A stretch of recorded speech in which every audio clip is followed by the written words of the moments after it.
चलिए जनता से पूछ लेते हैं जो लोग इस बारे में कुछ कहना। मैं सिर्फ ये जानना चाहती हूँ कि अच्छा ठीक है, आप मानते हैं कि सारे मुसलमान ये पाकिस्तानी नहीं सोच रखते हैं, लेकिन हर आतंकवाद मुसलमान ही क्यों होते हैं? दोषी ठहराएंगे। तो ये कहना कि सिर्फ मुसलमान ही आतंकवादी हमले कर सकता है, ये बिल्कुल गलत है। आप कहते हैं 100%, ये बिल्कुल मानने को तैयार नहीं हो सकता है मुसलमान कर सकते, तो क्यों मुसलमान को ही टारगेट किया जा रहा है? बराबर तहकीक करो, मुसलमान रिस्पॉन्सिबल पकड़ो, हम आपका साथ देंगे, लेकिन बेबुनियाद पकड़ना मेरे हिसाब से सही नहीं। अगर मुसलमान कुछ गलत काम करते हैं तो नाम आता है का मुस्लिम टेररिस्ट। बाकी कौन गलत काम करता है तो उसे इलाके से जाना जाता है।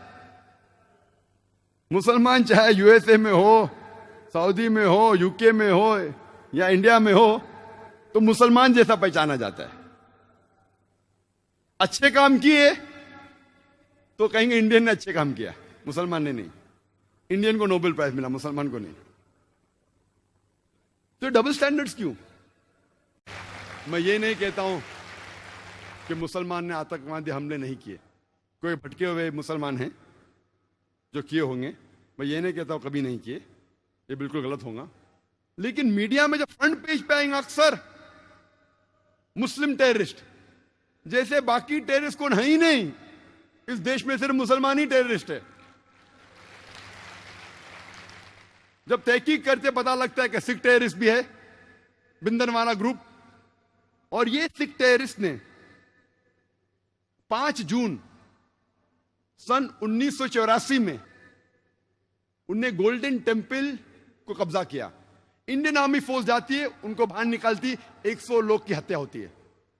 उसके चंद महीने बाद 31 अक्टूबर सन 1984 में उस टाइम के प्रधानमंत्री राजीव गांधी की माता श्रीमती इंदिरा गांधी की हत्या होती है। उसकी खुद की सिक्योरिटी गार्ड उसकी हत्या करते हैं। आता है पेपर्स में security guard assassinated Shrimati Indira Gandhi. कौन था? सिख था। आज भी आप वेबसाइट पे जाएंगे, आपको यह नहीं मिलेगा कि सिख टेररिस्ट ने अटैक किया। Personal body guards of Shrimati Indira Gandhi ने उसकी हत्या की। आप असम में जब जाएंगे, असम में एक टेररिस्ट ऑर्गेनाइजेशन है ULFA, united liberation front of Assam. बहुत खतरनाक है। उनका मेन मकसद है, वो हिंदू ऑर्गेनाइजेशन है, हिंदू आतंकवादी ग्रुप है। उनका मेन मकसद है कि मुसलमान को मारना, मुसलमान की हत्या करना। और आपको पता है कि चंद सालों में उल्फा, सिर्फ उल्फा ने, ये 2 साल के पहले का स्टैटिस्टिक्स है, अभी अपडेट नहीं किया हूं मैं, 2006 तक के उल्फा ने 749 टेररिस्ट अटैक्स किए। There is no other terrorist organisation in the world history who has done 749 terrorist attacks. 749 terrorist attacks ULFA ने किए चंद सालों में सिर्फ। हम पढ़ते ही नहीं पेपर में, हमें पता ही नहीं। मैं जब बॉम्बे में पेपर पढ़ता हूं, पता चलता कश्मीरी टेररिस्ट, मुस्लिम टेररिस्ट। जब मुझे कश्मीर लोग काफी बुला रहे थे तकरीर करने के लिए, और मैं सोच जाऊं क्या नहीं जाऊं, जाऊं क्या नहीं जाऊं। फिर 2003 में सोचता हूं मैं जाऊंगा।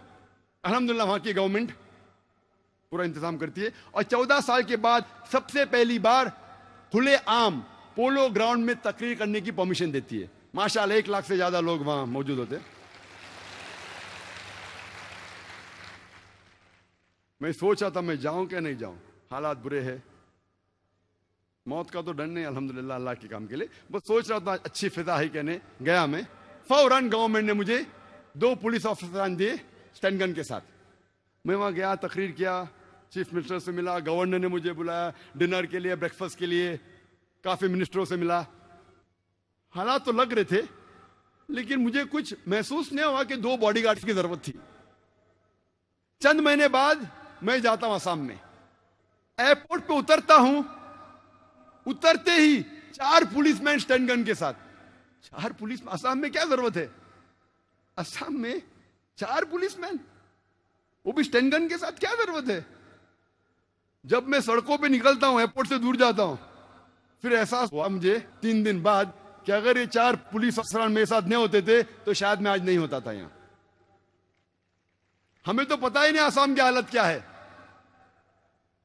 आसाम में इतने आतंकवादी हमले हो रहे हमें पता ही नहीं है।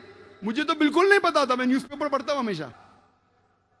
वहां जाने के बाद पता चला, इंटरनेट पे तहकीक करने के बाद पता चला कि वहां की terrorist organisation is one of the most dangerous, बहुत खतरनाक।